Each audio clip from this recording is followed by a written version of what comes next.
வணக்கம். அனைத்து உறவுகளுக்கும் எனது இனிய காலை வணக்கத்தை தெரிவித்துக் கொள்கிறேன். உங்களிடத்தில் ஒரு சிறு ஜோதிட குறிப்பை பகிர்ந்து கொள்ள வருகிறேன். ஒரு ஜாதகத்தை பார்த்தவுடன் சொல்லிவிடலாம்.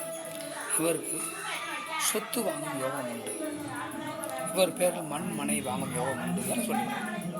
சில ஜாதகர்கள் வருவார்கள். வரும்போதே ஜோதிடர்களுடைய கேள்வி கேட்பார்கள். எனக்கு சொத்து வாங்கும் யோகம் உண்டா, பார்த்து சொல்லுங்கள் என்று சொல்வார்கள். அப்படிப்பட்ட அந்த ஜாதகத்தை நாம் கூர்மையாக கவனித்து பலன்களை சொல்ல வேண்டும். அதாவது மண் மனைக்கு உரிய காரகன் செவ்வாய் பகவான், வீடு மனையை குறிக்கக்கூடிய காரகன் சந்திர பகவான் தான். அதே வீடு மனையை குறிக்கக்கூடியவன் சுக்கிர பகவான் தான். அதே ஒன்றுக்கு மேற்பட்ட வருமானத்தை குறிக்கக்கூடிய புதன் பகவான்.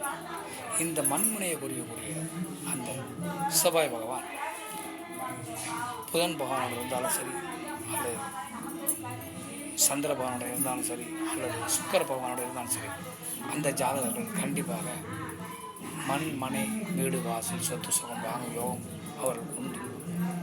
இதை நாம் பார்த்தவுடன் சொல்லிவிடலாம். இதையெல்லாம் நாம் கூர்மையாக கவனித்து ஜாதகர்களுக்கு பலன் சொல்ல வேண்டும். மற்றவற்றை நாம் அடுத்தபடி காண்போம். நன்றி, வணக்கம்.